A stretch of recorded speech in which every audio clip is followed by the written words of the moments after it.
มันจะเป็นน้ำสร้างพี่น้องน้ำสร้างก็คือด่านเทิงพี่น้องแล้วเพื่อนเอาท่อมาต่ออยู่เบื้องหลุมพี่น้องแล้วก็ตักอยู่เบื้องหลุมพี่น้องเห็นบ่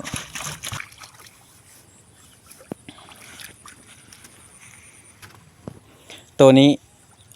ตัวที่แบบสวยสะดวกของเพิ่นเนาะบางคนก็ยังเอาไม้มาหาบพี่น้องแต่ตัวนี้สบายเฮาตักใส่นี่แล้วก็มีแต่อองเมื่อเฮือนเลยพี่น้อง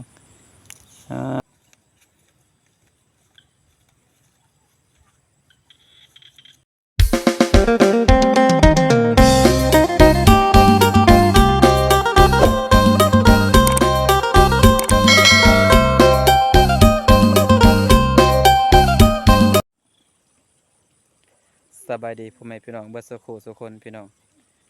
สำหรับ FC ทางไกลทางฝั่งไทยฝั่งลาวพี่น้องมื้อนี้แม่นบ่าวจิวมาเลาะเก็บบรรยากาศอยู่ที่ทุ่งนาพี่น้องเพราะว่าทุ่งนาก็คืออยู่ใกล้บ้านพี่น้องติดกับบ้านเลยพี่น้องตอนนี้ก็คือบรรยากาศเวลาอยู่5 โมงแรงตะเวนกำลังตกดินพี่น้องแล้วก็สำหรับเบื้องล่างก็คือพ่อแม่พี่น้องชาวบ้านมาตักน้ำพี่น้องเพิ่นอาศัยแบบสมัยดั้งเดิมแบบสมัยโบราณพี่น้องเพิ่นยังใส่ชีวิตแบบเก่าๆเอาน้ำสางหรือว่าน้ำอบมาใส่ในชีวิตประจำวันอยู่ในครัวเรือนพี่น้องทางกินแล้วก็ทางอาบก็คือทางหลังพี่น้องทางหน้านี่ก็คือเป็นทุ่งนาพี่น้องทาง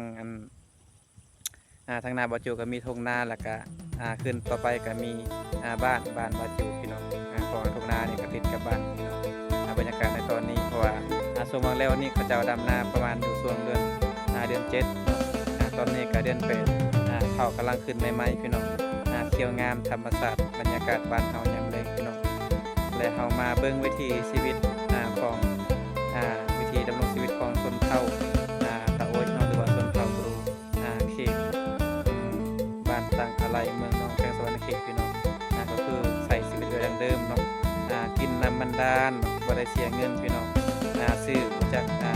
ยามใดเนาะน้ำก็คือแบบว่าบ่ได้บกพี่น้องตักไปเรื่อยๆแล้วก็อาบไปพร้อมแล้วก็กินไปน้ำพี่น้องไปเบิ่งกันเลยพี่น้องที่เลยพี่น้องเฮามาสอบถามแล้วก็มาทักทายสบายดีกับเพื่อนพี่น้องเฮามาสัมภาษณ์เกี่ยวกับบรรยากาศเนาะแล้วก็วิถีชีวิตประจำวันอยู่ในครัวเรือนของเพื่อนพี่น้องเป็นจังไดพี่น้องเฮามาถามนํกันเลยพี่น้องหรือว่ามาสัมภาษณ์นํกันพี่น้องเนาะตอนนี้คือบ่าวจิวยืนอยู่ที่ทุ่งนาพี่น้องโอ้ยตะเวนแดดแฮง5 โมงเลยยังบ่ทันอันนั้นพี่น้องที่บรรยากาศทุ่งนาพี่น้องหากระดํทางบ้านเฮากว่าช่วงนั้นแม่นฝนบ่ตกพี่น้องช่วงเดือน6เดือน7ฝนบ่ตกแดดขึ้น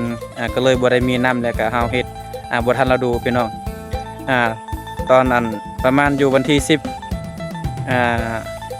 ช่วงเดือน8หากระดํแล้วพี่น้องก็คือประมาณอยู่เพียงหัวเข่านี่แหละเข้ากันก็กำลังสิขึ้นใหม่พี่น้องเนาะกำลังสิโปร่งใหม่ก็บรรยากาศก็คือว่าอยากดีอยู่พี่น้องอยู่ที่ทุ่งนาเนาะทางนั้นก็คือบ้านของบ่าวจิวพี่น้องเรือนของบ่าวจิวพี่น้องทางตะเวนตกพี่น้องไปเบิ่งเพิ่นตักน้ำพี่น้องบันสวนน่ะสบายดีเพิ่นว่าสบายดีบ่เป็นพี่น้องเอ้ยเพิ่นเป็นคนชนเผ่าเว้าบ่เป็นตอนนี้เพิ่นกำลังตักน้ำพี่น้องมันจะเป็นน้ำสร้างพี่น้องน้ำสร้างก็คือด่านเทิงพี่น้องแล้วเพิ่นเอาท่อมาต่ออยู่เบื้องหลุมพี่น้องแล้วก็ตักอยู่เบื้องหลุมพี่น้องเห็นบ่นี่คือชีวิตแบบดั้งเดิมพี่น้องแบบสมัยก่อนสมัยโบราณเนาะกินน้ำแบบบ่เสียค่าพี่น้องเฮาบ่ได้เสียเงินพี่น้องเนาะมีแต่เบิดแล้วก็ไปตักเอ็มได้เด้อน้อยเอ็มเด้อเนาะมาเอ็มเด้อจะตีละโอ้เพิ่นว่ากินน้ำนี่แซ่บอยู่พี่น้องแซ่บแบบน้ำแบบธรรมชาติพี่น้องกินแล้วเย็นกินแล้วสบายกินแล้วสดชื่นเพิ่นว่าเนาะเย็นคักเย็นแบบว่ารสชาติมันบ่คือกันแบบเย็นอยู่ในตู้เย็นพี่น้องเย็นแบบธรรมชาติเพิ่นว่าพี่น้องเอ้ยตรึกตะบุ้ยอย่าบ่เด้อนะโอ้ terus ki moy tak kok po menak roh yung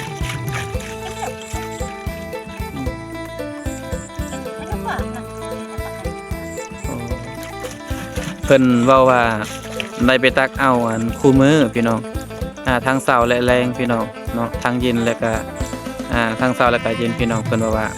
ไปตักแต่เช้าเพื่อให้บ่ให้แบบว่าประมาณอยู่5 โมงเนาะ5 โมงสิแจ้งยามเช้าก็เริ่มไปเลยเขียนไปเพราะยันบ่ทันออกให้ออกสวนพี่น้องเพิ่นเว้า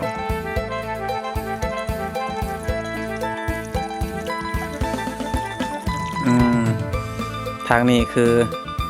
บรรยากาศธรรมศาสตร์อยู่ที่ทงนาพี่น้องนี่เลยพี่น้องเข้า5 กระดำแล้วพี่น้องแล้วช่วงประมาณอยู่วันที่10ของเดือน8เนาะมื้อนี้มันตกอยู่วันที่20ปลาย21เนาะ21เดือน8 5 กระดำแล้วประมาณอยู่2 อาทิตย์แล้วพี่น้อง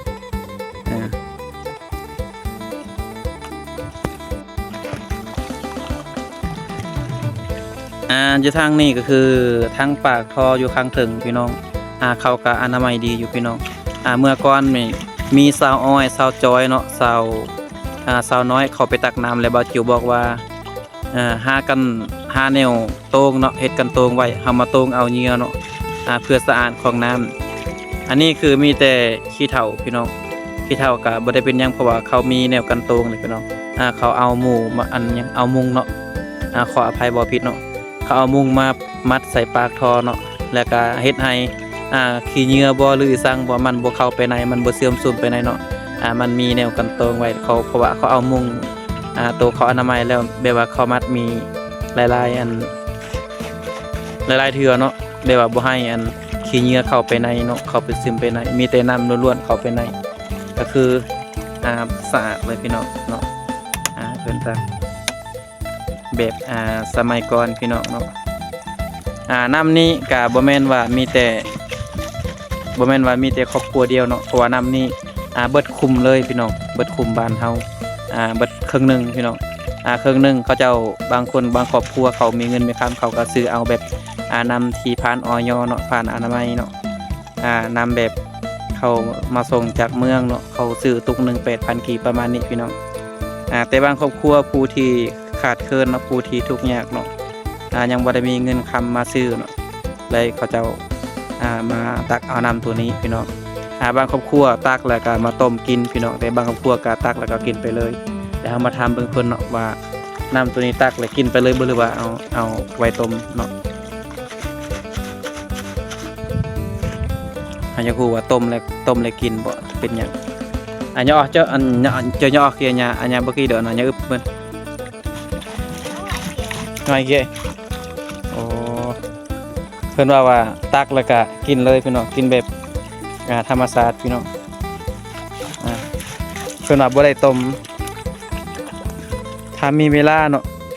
ถ้ามีเวลาแบบอากาศยามเย็นๆเพิ่นว่าในเวลายามหนาวๆก็เฮาจะอันนั้นจะต้มแบบอยากกินน้ำร้อนแต่ช่วงนี้อากาศร้อนเพิ่นว่าตักมาแล้วก็กินเลยบ่ได้เป็นหยังเพราะว่ากินมาหลายปีแล้วกินแบบธรรมชาติชีวิตในชนบทพี่น้องคือสิประมาณนี้เนาะพี่น้อง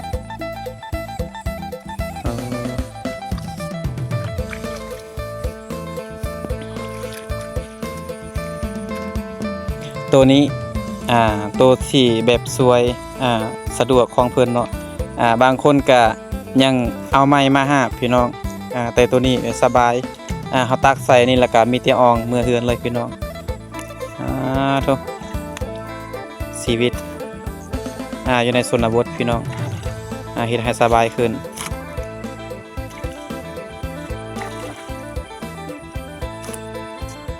แต่บ่าวจิวเคยเห็นว่าไปแต่ละบ้านเนาะเขาเจ้าบางคนก็หาบมาตักใส่ตุกเนาะตุกใหญ่แล้วก็หาบขึ้นเมื่อเนาะเมื่อเฮือนแต่ตัวนี้เพิ่นบ่ได้เอาไม้พี่น้องเพราะว่าบางคนว่าจิบบาแต่เอาตัวนี้เนาะมาตักใส่ตุกแล้วก็เฮามาใส่ตัวนี้แล้วก็ออกเมื่อเฮือนเลยพี่น้องคือสิประมาณนี้เนาะแล้วเฮ็ดให้สบายขึ้นพี่น้อง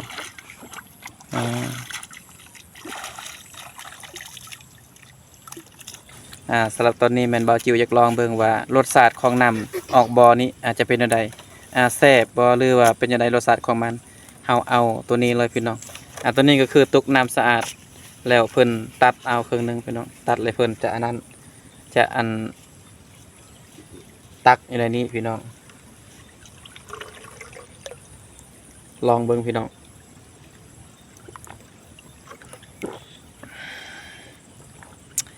คักพี่น้องเย็นสบาย